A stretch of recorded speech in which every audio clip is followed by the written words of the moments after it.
नमस्कार दोस्तों, आज एक और पारिवारिक कहानी में मैं आपका स्वागत करती हूँ। आज की कहानी है नई बहू पर गंदी नज़र रखने वाले ससुर के साथ बहू ने ऐसा क्या किया कि सुनने वाले के रोंगटे खड़े हो गए। अरे उज़्मा, थोड़ा जल्दी तैयार करना अंजलि को, उसे देखने के लिए लड़के वाले आते ही होंगे। अंजलि, जिसकी शादी तय होने जा रही है। अंजलि घर की बड़ी लड़की है और उज़्मा उसकी छोटी बहन है। दो बहनें हैं। अंजलि कॉलेज पूरा कर चुकी है और नौकरी की तलाश में है और उज़्मा ने अभी बोर्ड के एग्ज़ाम दिए हैं, बस वो अपने परिणाम का इंतज़ार कर रही है। अंजलि अभी शादी नहीं करना चाहती थी क्योंकि उसके घर के हालात ठीक नहीं थे और पापा भी रिटायर हो चुके थे, इसलिए उसे घर के हालातों को देखते हुए इस शादी के लिए हाँ बोलना पड़ा। आज उसे देखने के लिए एक रिश्ता आ रहा है जो पैसे से तो बहुत रईस है और पढ़े लिखे भी बहुत हैं और आज के दौर में अपना रुतबा बनाकर भी चलते हैं। बस कमी है तो सोच की। अरे अरे, बेवकूफ़ नहीं है वो, बस लड़कियों को लेकर अभी भी पुराने ख्यालों में जी रहे हैं कि बहू तो संस्कारी ही लाएंगे जो सुबह शाम बस हमारे आगे पीछे डोले। इसलिए तो अंजलि को देखने लड़के की माँ, दो भाभी, मामी, दादी, ननद, ननद की सहेली और तो और भाभीयों की भी भाभी। हद है भाई। चलिए देखते हैं कि क्या अंजलि इनके संस्कारों पर खरी उतरेगी या इन्हें किसी और के घर भी भ्रमण करना होगा। सावित्री जी ने कहा, अरे अंजलि के पापा, आप पता क्यों नहीं करते? इतनी देर उन्हें क्यों लग रही है? अब तक तो आ जाना चाहिए था। ज़रा एक कॉल तो करके पता करिए। अरे अंजलि की माँ, तुम क्यों परेशान हो रही हो? आ जाएंगे वो लोग। और कुछ ही देर में बाहर से गाड़ी का हॉर्न सुनाई देता है। अरे उज़्मा, अंजलि को तैयार रखना, मैं बाहर जा रही हूँ उन्हें अंदर लाने के लिए। उज़्मा धीरे आवाज़ में बोलती है, जी माँ। और फिर अंजलि के पापा और माँ दोनों की लड़के वालों के स्वागत में लग जाते हैं। कुछ देर बैठने के बाद लड़के की माँ ने लड़की के बारे में पूछा तो अंजलि की माँ ने उस छोटी बहन उज़्मा से उसे बुलाने के लिए कहा। कुछ देर में सुंदर सी साड़ी पहनकर, लंबे बाल खोले, थोड़ी सहमी सी, हाथों के चाय की ट्रे लेकर बाहर आती है। अचानक से इतने लोगों को एक साथ देखकर अंजलि थोड़ा घबरा जाती है और उसके हाथ कांपने लगते हैं। तभी लड़के की भाभी बोलती है कि क्या तुम्हें कोई बीमारी तो नहीं जिसके कारण तुम्हारे हाथ कांपते हों? और ये अंजलि के लिए पहला ताना था उसके ससुराल की तरफ से। और फिर क्या, यहीं से तानों का सिलसिला शुरू हो गया। तभी घबरा कर अंजलि की माँ ने बात संभालते हुए बोला कि अरे नहीं बेटा, बस लड़की है ना, तो शादी की बात से तो थोड़ा घबरा गई है, बाकी लड़की हमारी बहुत अच्छी है। फिर अंजलि की माँ अंजलि की तारीफ के पुल बांधना शुरू करती है, पर गलती तो ये कर दी उन्होंने जो संस्कार ढूंढने वालों को पढ़ाई के बारे में बता दिया। पर उन्हें पढ़ाई से क्या मतलब, उन्हें तो घूंघट वाली बहू चाहिए। तभी लड़की की दादी ने बोला, जरा चल के तो दिखाना। अंजलि अंदर ही अंदर परेशान हो रही थी कि ये सब क्या हो रहा है उसके साथ, पर माँ बाप के चुप रहने के कारण अंजलि भी चुप थी।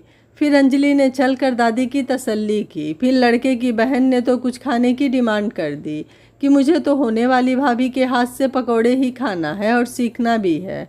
अंजलि ये बात समझ गई थी कि उसके खाना बनाने की परीक्षा ली जा रही थी, पर वो फिर भी चुप रही। कुछ देर में अंजलि ने पालक के पकौड़े भी बनाकर सबको खिला दिए। सब तारीफ करते नहीं थक रहे थे, पर लड़के की माँ, उसे तो अभी भी तसल्ली नहीं हुई। उसने उससे बातों ही बातों में बहुत कुछ बातें बोल दी कि हमारे घर पर बहुएं बाहर नहीं जाती, बस घर पर ही रहती हैं और सारे बड़ों का कहना मानती हैं। अंजलि सब कुछ समझ रही थी, पर वो फिर भी चुप थी।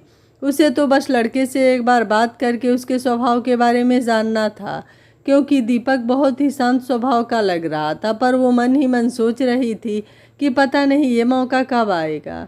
फिर कुछ देर हुई, सबने अपने अपने तरीके से तसल्ली की। लड़के के पिता ने जाने की बात कही।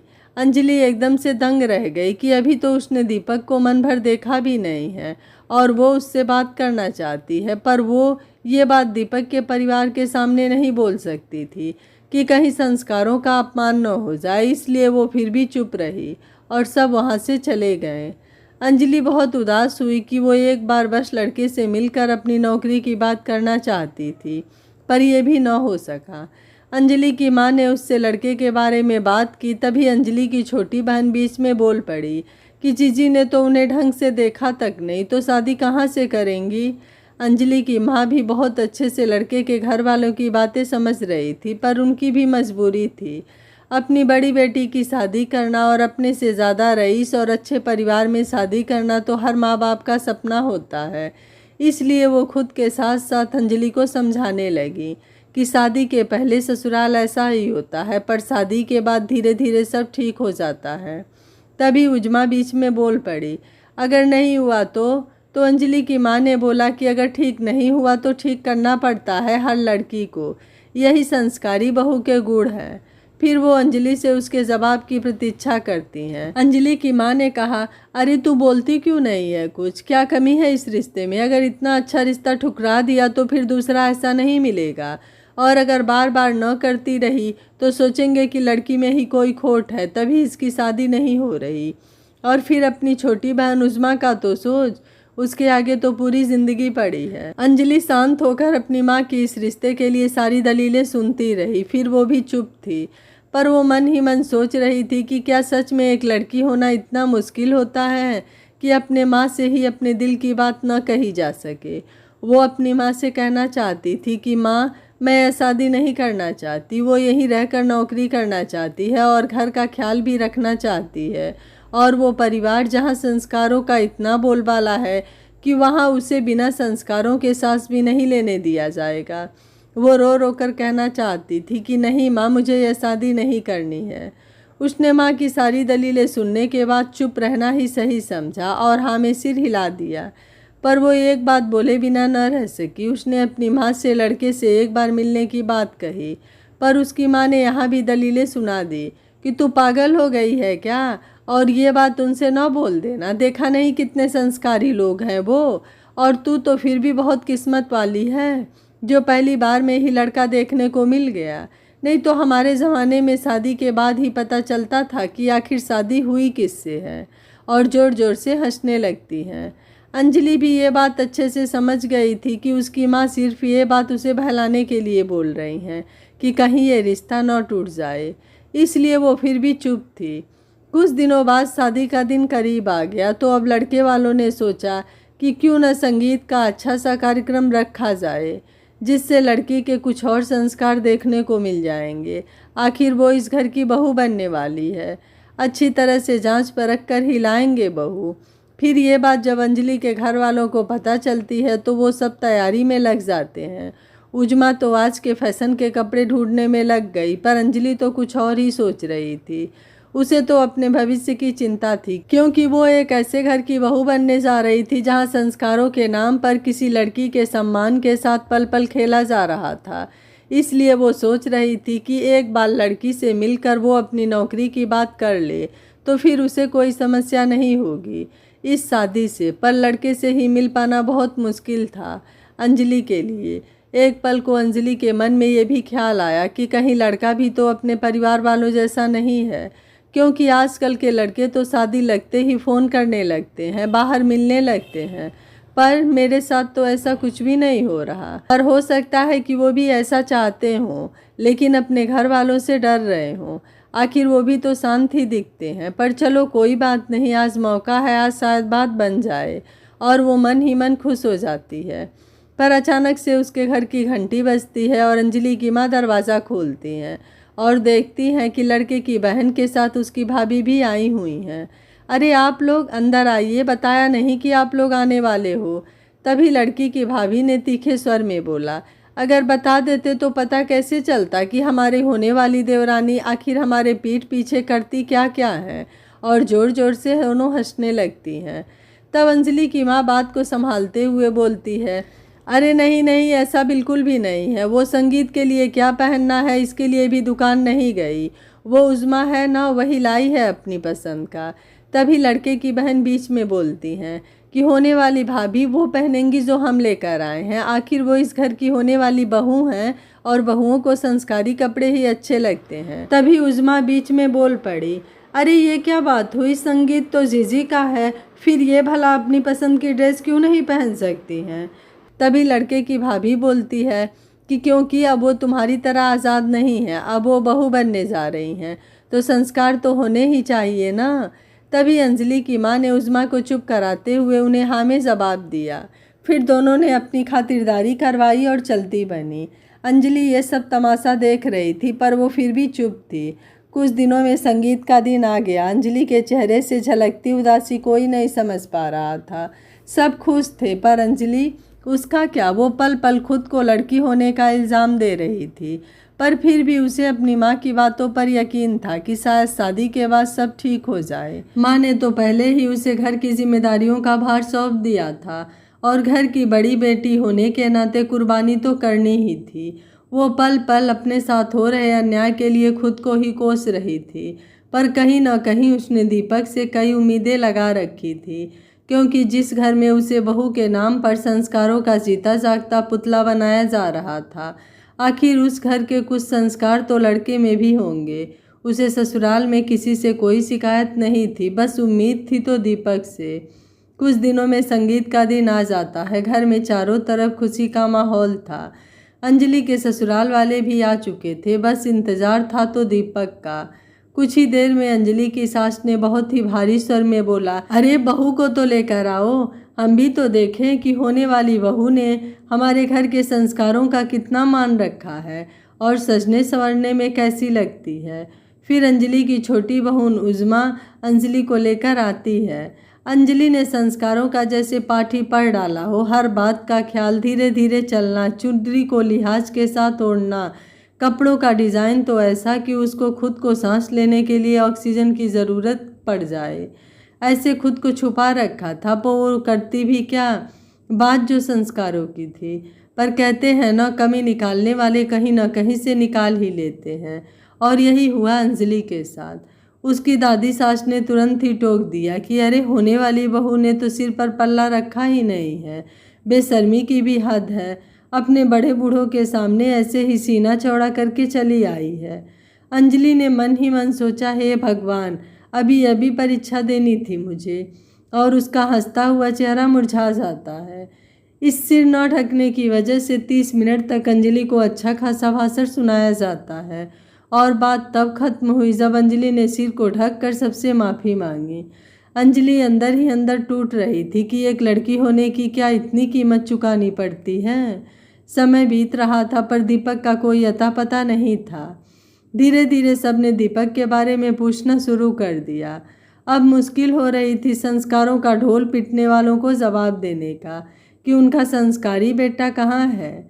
बात को संभालते हुए लड़के की माँ ने बोला कि वो अभी मंदिर गया है, आज उसकी ज़िंदगी का बहुत खास दिन है, इसलिए बस कुछ वक्त में आता होगा।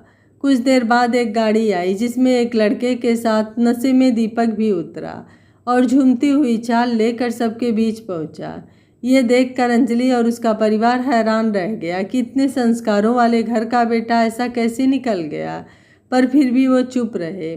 पर यह चुप्पी उज़्मा से बर्दाश्त न हुई और उसने तीखे स्वर में लड़के की माँ से बोल दिया कि आपने तो कहा था कि आपका लड़का मंदिर गया है, सच बताइए, मंदिर गया था या मदिरा पीने?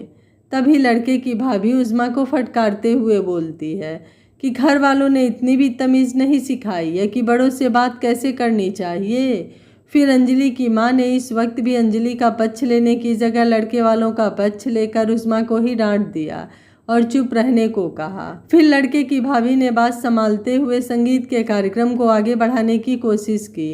अंजलि फिर भी चुप रही। अंजलि और दीपक 2 घंटे तक साथ बैठे रहे, पर दीपक ने एक बार न तो अंजलि की तरफ देखा और न ही उससे बात की। बस नशे की हालत में चुपचाप बैठकर तमाशा देखता रहा। फिर संगीत का कार्यक्रम खत्म हुआ और सब अपने अपने घर चले गए, पर अंजलि बहुत उदास थी कि ये सब सच में उसके साथ हो रहा था और वो कुछ नहीं कर पा रही थी। दीपक को नशे के हालत में देखकर अंजलि के घर वाले भी इस बात से बहुत हैरान हुए। अंजलि के पापा ने तो एक पल के लिए अपनी बेटी की भलाई के लिए रिश्ते को न करने का फैसला कर लिया था, पर अंजलि कुमार न जाने वो किस परंपराओं में फंसी थी। उसने तो जैसे अपनी बेटी की ज़िंदगी बर्बाद करने की ठान ली हो। उसने अंजलि के पापा को ऐसा करने से रोका और बदनामी की दुहाई देने लगी कि अगर शादी लगकर टूट गई तो फिर अंजलि से शादी कौन करेगा और उज़्मा उससे भी कोई रिश्ता नहीं आएगा। अंजलि अपनी माँ के मुंह से खुद के लिए ऐसी बातें सुनकर मन में सोचने लगी कि क्या मैं इस घर की सगी बेटी नहीं हूँ जो हर बात पर मेरी ही कुर्बानी देना चाहती हैं माँ। पर जो भी हो है तो वो मेरी माँ ही। ऐसा सोचकर अंजलि फिर भी चुप रही।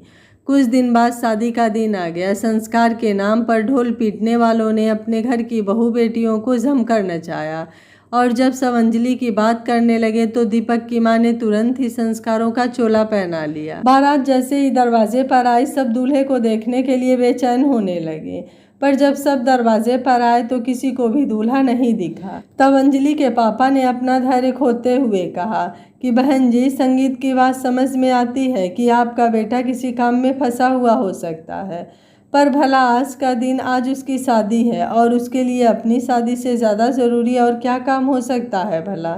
या फिर बात कुछ और है? उसे अंजलि पसंद नहीं या वो ये शादी नहीं करना चाहता? तब लड़के की दादी ने तुरंत ही अपने हाव भाव से बोला कि अरे बेटा, कैसी बातें कर रहे हो तुम? हमारा बेटा सिर्फ नाम का दीपक नहीं है, वो सच में बड़ा ही संस्कारी है। बस वो आ ही रहा होगा, कहीं रास्ते में किसी की मदद ना करने लगा हो, और दूसरों की मदद से ज़्यादा ज़रूरी तो वो अपनी शादी भी नहीं होती। भागकर छत पर आई अंजलि अपनी बारात में दीपक को न देखकर वहाँ से लौट गई और फिर भी चुप रही। कुछ वक्त बीता। दीपक बहुत ही गुस्से में आया और बड़े ही ताव से पंडित जी से बोला, जो भी करना है जल्दी करो और निपटाओ शादी को। तब अंजलि की माँ ने बोला कि बेटा, ये शादी है, इसमें पूरा दिन रात लग जाता है। ऊपर से हम हिंदू हैं और हमारे धर्म में बहुत सारे रीति रिवाज हैं जिनका अपना ही महत्व है। तब दीपक की भाभी ने बात को संभालते हुए कहा कि अरे आंटी जी, दीपक का ये मतलब नहीं था, आज उसकी तबीयत ठीक नहीं है तो बस ऐसे ही बोल दिया है उसने। इसके बाद शादी की सारी रस्में हुई। सुबह का वक्त हुआ। जब अंजलि को विदा करने का वक्त हो चला था, न जाने क्यों अंजलि को आने वाले तूफान की आहट हो रही थी। वो बार बार बस अपनी माँ से ये बोले जा रही थी कि माँ, मुझे जल्दी घर बुला लेना। सबकी आंखें नम थी, पर दीपक उसे न जाने किस बात की जल्दी थी। वो इतना बेताब था कि उसने गाड़ी वाले को बोला कि तुम घर चलो, ये माँ के साथ दूसरी गाड़ी से आ जाएगी, और बिना किसी की बात सुने वहाँ से अंजलि को लिए बिना ही अकेला चला गया। अंजलि के माँ ने फिर भी अंजलि को ही समझाया कि पति चाहे जैसा भी हो, आज की रात तो तुम्हारे आंचल से बंध ही जाएगा। बस तुम शिकायत का मौका न देना और न ही कभी ससुराल छोड़कर यहाँ आना। अब वही तेरा घर संसार है और कोई भी कदम उठाने से पहले एक बार उस माँ का ख्याल जरूर कर लेना। फिर अंजलि की विदाई हुई और वो ससुराल वापस आ गई। सारी रस्में अंजलि ने अकेले ही पूरी की और अब उसे किसी ने भी संस्कार के नाम पर एक आधी बात तक नहीं सुनाई, और सुनाते भी कैसे? बात तो उनके घर के दीपक की थी। फिर रात का वक्त हो चला और सब अपने अपने कमरे में चले गए। लड़के की भाभी ने अंजलि से भी सो जाने को कहा, पर अंजलि ने कहा कि अभी तक दीपक नहीं आए हैं उनके बिना। तब बहुत ही धीमी आवाज़ में लड़के की भाभी ने भी ताने में कहा कि वो आएगा भी नहीं। उसने फिर अंजलि को बोला कि जैसी तुम्हारी मर्जी, और वो इतना कहकर सोने चली गई। रात के 10 बजे तक इंतज़ार करते करते अब अंजलि को रात के 2 बज गए थे, पर वो अब भी दीपक का बेसब्री से इंतज़ार कर रही थी। सुबह के 5 बज गए तब दीपक घर वापस लौट कर आया और बहुत ही गुस्से में था। अंजलि उससे कुछ कह पाती, वो कमरे में घुसा और तकिया लेकर बाहर के कमरे में रखे सोफे पर जाकर सो गया। अंजलि ये सब देखकर परेशान थी कि यह सब क्या हो रहा है उसके साथ। आखिर दीपक ऐसा क्यों कर रहा है? उसे फिर अपनी माँ की कही बातें याद आने लगी कि शुरू शुरू में सब ऐसा होता है, पर शादी के बाद सब ठीक हो जाता है। यहाँ तो अंजलि को और हालात बिगड़ते हुए नजर आ रहे थे। उसकी माँ ने तो कहा था कि आज की रात तो हर पति अपनी पत्नी के आंचल में होता है, पर दीपक तो उसे एक नज़र देख भी नहीं रहे हैं। ये सब होने के बाद अंजलि फिर भी चुप रही। यही सब सोच रही थी कि उसकी नज़र घड़ी की सुइयों पर पड़ी, जो सुबह सबके उठने के पहले एक संस्कारी बहू होने के नाते सबके लिए चाय नाश्ता बनाने का इशारा कर रही थी। फिर अंजलि नहाने के लिए बाथरूम की ओर चल पड़ी। वो नहा कर निकल कर सबसे पहले पूजा की और घर के वातावरण में शांति फैलाई। फिर रसोई घर में जाकर सबके लिए चाय नाश्ता बनाने लगी। उसे लगा कि वो धीरे धीरे सबके दिल में अपने व्यवहार से जगह बना लेगी और सबका मन जीत ही लेगी, पर उसे क्या पता था कि उसकी असली परीक्षा तो यहीं से शुरू होने वाली थी। तो सबसे पहले शुरुआत की घर के सबसे बड़े और बुजुर्ग दादा ससुर ने अंजलि मीठी सी मुस्कान लेकर उनके पास चाय लेकर जाती है और जैसे ही आशीर्वाद लेने के लिए झुकती है अपने पैरों को हटा लेते हैं और उसके मुंह पर ही बोलते हैं कि मैं तुम्हें आशीर्वाद नहीं दे सकता। तब अंजलि हैरान होकर पूछती है कि ऐसा क्यों? तब अंजलि के दादा ससुर बोलते हैं कि मैं इस शादी से खुश नहीं हूँ क्योंकि मुझे इस घर में पढ़ी लिखी बहू नहीं चाहिए थी। और ये चाय मैं तो तुम्हारे हाथ का पानी न पीऊँ। और इतना कहकर वो चले जाते हैं।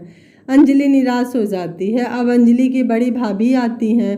अरे अंजलि सुनो, मैं थोड़ा अपने मायके जा रही हूँ, रात तक वापस आ जाऊँगी, तो दोनों पहर का खाना बना लेना। और अब ननद की बारी थी। भाभी मेरा नाश्ता कहाँ है? मुझे कॉलेज के लिए देर हो रही है। अंजलि उसके सामने आलू के पराठे और दही लेकर जाती है। तभी अंजलि की ननद उसे खाने को देखकर अंजलि पर जोर से चिल्लाती है, भाभी ये सब क्या है? माना कि आप गरीब घर से हो पर गंवार होंगी ये नहीं पता था। मेरी उम्र की लड़कियां डाइट पर होती हैं, इतना ऑयली खाना नहीं खाती। हे भगवान, अब मुझे भूखा ही जाना पड़ेगा। तब अंजलि दुखी मन से बोलती है कि कोई बात नहीं, मैं तुम्हारे लिए कुछ और बना देती हूँ। अंजलि की ननद कहती है कि आपको डाइट वाला ब्रेकफास्ट बनाना आता होगा तब तो बनाएंगी, गंवार कहीं की। तब अंजलि बोलती है कि आता तो नहीं है पर तुम मुझे बता दो तो मैं सीख जाऊंगी। अंजलि की ननद मुंह बनाते हुए कहती है, आप तो किसी काम की नहीं है और कॉलेज के लिए निकल पड़ती है। अब आई अंजलि की सास की बारी, जिन्हें दुनिया की सबसे संस्कारी बहू चाहिए थी और खुद के लड़के को दुनिया भर का कुसंस्कार सिखा रखा है। अरे अंजलि क्या कर रही हो तुम? कुछ नहीं माँ जी, अंजलि ने बहुत ही धीरे स्वर में बोला। तब अंजलि की सास की नज़र अंजलि के गहनों पर पड़ी जो उसे उसके मायके से मिले थे और अंजलि की सास ने तरकीब लगाई और बड़े ही प्यार से अंजलि के सारे गहने उतरवा लिए और अपने पास रख लिया। अंजलि भी सब समझ रही थी पर वो क्या कर सकती थी, बात को संस्कारों की थी, इसलिए वो फिर भी चुप रही। फिर अंजलि की सास ने दीपक के बारे में पूछा तो अंजलि ने बात को छुपाते हुए कहा कि वो कल रात जल्दी ही आ गए थे, बहुत थके थे तो सो गए थे, जल्दी उठते ही होंगे। अंजलि अपने रिश्तों की मर्यादा को बनाए रखना चाहती थी पर वो क्या जाने कि उसे आए तो सिर्फ एक दिन ही हुए हैं और ये कुसंस्कारी लड़का तो उनके पास 30 सालों से था। इसलिए अंजलि की सास थोड़ा सा हंसी और कमरे में चली गई। फिर अंजलि ने वक्त देखा जो अब सुबह के 10 बज चुके थे। उसे दीपक से इतनी देर तक सोने की उम्मीद नहीं थी क्योंकि जब उसके घर वाले अंजलि को देखने आए थे तब दीपक को लेकर कुछ और ही बताया गया था। पर अंजलि ने सोचा कि चलो मैं ही जाकर उठा देती हूँ। अंजलि के कमरे के पहले अंजलि के सास ससुर का कमरा आता है, इसलिए जब अंजलि उनके कमरे के पास पहुंची तभी अंजलि के ससुर सीधा आकर अंजलि के सामने खड़े हो गए। यूँ अचानक से अंजलि उनको देखकर डर गई। फिर उसने आशीर्वाद लेने के लिए जैसे ही झुकी तो अंजलि के ससुर ने बहुत ही गंदी तरीके से अंजलि की बाजुओं को पकड़ ही नहीं जकड़ लिया। अंजलि को ये छुअन बहुत अजीब लगी और वो तुरंत थोड़ा पीछे चली गई और जल्दी ही अपने कमरे की तरफ भाग खड़ी हुई। अंजलि का ससुर नियत का बहुत ही गिरा हुआ इंसान था और ये शादी भी उसी की मर्जी से हुई थी क्योंकि अंजलि देखने में बहुत सुंदर थी, सादगी भी बहुत थी। बस यही बात अंजलि के ससुर के दिल में बस गई और वो अंजलि का शिकार कर सके इसीलिए अंजलि को अपनी बहू बनाकर ले आया क्योंकि वो तो अपने बेटे की हरकत से बहुत अच्छे से वाकिफ था। जब अंजलि कमरे में पहुंची तो वो रोना शुरू कर दी। कोई भी औरत अपने मर्जी के खिलाफ अपने आप को छूना तो दूर देखना तक पसंद नहीं करती। और फिर ये तो दीपक के पिताजी थे, मतलब कि अंजलि के भी पिता समान ही हुए। पर फिर भी अंजलि चुप रही क्योंकि उसे लगा कि उसे हो सकता है कोई गलतफहमी हो गई हो। फिर वो दीपक के पास जाती है और उसे उठाने के लिए। तब दीपक गुस्से से उठता है और अंजलि के ऊपर जोर से चिल्लाता है, तुमको किसने बोला मुझे जगाने के लिए? और तुम होती कौन हो? तुम सिर्फ इस घर की बहू हो, मेरी बीवी कभी नहीं हो सकती। इतना कहकर वो दूसरे कमरे में चले जाता है। इतना सुनकर अंजलि के होश उड़ जाते हैं। उसे यकीन नहीं होता कि जिस दीपक के भरोसे आई थी वो ही उसका असली दुश्मन निकला। हे भगवान, ये क्या हो रहा है मेरे साथ? मैंने कौन से गुनाह किए थे जो मुझे ऐसे सज़ा दी? फिर दोपहर का वक्त हो चला। अंजलि रसोई घर पर अपने बचे हुए काम निपटा ही रही थी कि तभी अंजलि के ससुर की नज़र अंजलि की पतली कमर और गिरते हुए आंचल पर पड़ती है और उससे रुका नहीं गया। वो सीधा रसोई घर पे घुस गया और अंजलि को पीछे से पकड़ लिया और अंजलि को धमकी दी कि अगर उसने चिल्लाया या किसी को भी इस बारे में बताने की कोशिश भी की तो वो उसे इस घर से निकाल देगा और फिर उसकी बहन से भी कोई शादी नहीं करेगा और उसके माँ बाप इस अपमान से जिंदा नहीं रह पाएंगे और कोई भी अंजलि की इस बात पर यकीन नहीं करेगा। इसलिए अंजलि ने चिल्लाने की कोशिश भी नहीं की। वो चुप एक पुतले की भांति खड़ी थी और जैसे ही ससुर अपनी मनमानी कर पाता वैसे ही भगवान की कृपा से तभी अंजलि की सास अंजलि को जोर जोर से आवाज़ लगाने लगी और ससुर को दुम दबाकर भागना पड़ा। अंजलि बिना किसी से कुछ बोले, बिना खाना खाए चुपचाप अपने कमरे में जाकर रोने लगी कि ऐसा नहीं हो सकता मेरे साथ। वो एक पल को मरना चाहती थी। उसने कोशिश भी की पर अचानक से अंजलि को अपने माँ बाप और उज़्मा का ख्याल आया और फिर वही बदनामी का खौफ। इसलिए वो फिर भी चुप रही। रात को जब नशे में धुत होकर दीपक घर आया तो अंजलि ने दीपक से बात करने की ठानी। वो दीपक के पिता की सच्चाई दीपक के सामने लाने की ठान ली थी। उसे अभी भी दीपक से उम्मीदें थी कि दीपक उसकी बात का यकीन करेगा और अपने पिता के खिलाफ आवाज़ उठाएगा। रात को जब दीपक घर आता है और वो फिर वही करता है, तकिया उठाया और दूसरे कमरे में चलने लगा। तभी अंजलि ने दीपक को रोकते हुए कहा, सुनिए, मुझे आपसे बहुत ज़रूरी बात करनी है। पर दीपक गुस्से से बोलता है कि मुझे तुम्हारी किसी बात से कोई मतलब नहीं है। तब अंजलि रोने लगती है और दर्द भरी आवाज़ में बोलती है कि हो सकता है कि आप इस शादी से खुश ना हो और ये भी हो सकता है कि मैं आपको पसंद ना हूँ, पर आप मानो या न मानो मैं हूँ तो आपकी पत्नी ही। अग्नि के सामने आपने मुझसे 7 फेरे लिए हैं, यह सच तो आप भी नहीं झुठला सकते। एक पति अपनी पत्नी को चाहे कितना ही नापसंद क्यों ना करता हो, पर उसकी इज्जत से खेलने वाले को वो कभी माफ़ नहीं कर सकता। तभी दीपक बहुत ही हल्के तरीके से इस बात को लेकर बोलता है कि तुम बच्ची तो हो नहीं, खुद अपनी रक्षा और ध्यान रख सकती हो। और क्या अभी तक मैंने तुम्हारी इज्जत की रक्षा की है जो अब करूं? अंजलि को तो ये सुनकर जैसे होश ही उड़ गए। एक पति अपनी पत्नी की इज्जत को लेकर ऐसा कैसे सोच सकता है? उसे यकीन नहीं हो रहा था दीपक की बातों पर, क्योंकि जिस घर की वो बहू थी उन्हें तो संस्कारी बहू चाहिए थी और बात बात पर संस्कारों की दुहाई दे रहे थे और खुद उनका लड़का ऐसी गंदी और बेशर्मी वाली बातें कर रहा था। अंजलि को दीपक की इतनी ही बात सुनकर समझ जाना चाहिए था कि दीपक उसकी कोई मदद नहीं करने वाला, पर वो नहीं मानी और मानती भी तो कैसे। बात जो उसकी इज्जत की थी, दीपक को परवाह हो या ना हो, पर अंजलि को खुद के इज्जत की परवाह थी। इसलिए वो बोलती चली गई बजाय इसके कि दीपक क्या जवाब दे रहा है। और फिर अंजलि ने वो कह डाला जिसे सुनकर दीपक के चेहरे का रंग ही बदल गया। वो गुस्से से लाल हो चुका था। क्या कहा? पापा ने ऐसा किया तुम्हारे साथ? उनकी हिम्मत कैसे हुई मेरी पत्नी के साथ ऐसा करने की? इतना कहते कहते दीपक की आंखों में गुस्से से खून उतर आया था। अब क्या होगा दीपक का फैसला? क्या दीपक अपने पत्नी के सम्मान की रक्षा के लिए अपने पिता को सबक सिखाएगा? क्या अंजलि के जीवन में पति का प्यार आ जाएगा? क्या अंजलि ने दीपक के पिता की सच्चाई उसे बताकर सही किया, या फिर अंजलि के संस्कारों की और भी कीमत चुकानी पड़ेगी? जानने के लिए सुनिए कहानी का अगला भाग। अगर आप इस कहानी का अगला भाग सुनना चाहते हैं तो कमेंट में यस लिखना बिल्कुल मत भूलिएगा। मिलते हैं कहानी के अगले भाग में। Thank you for watching.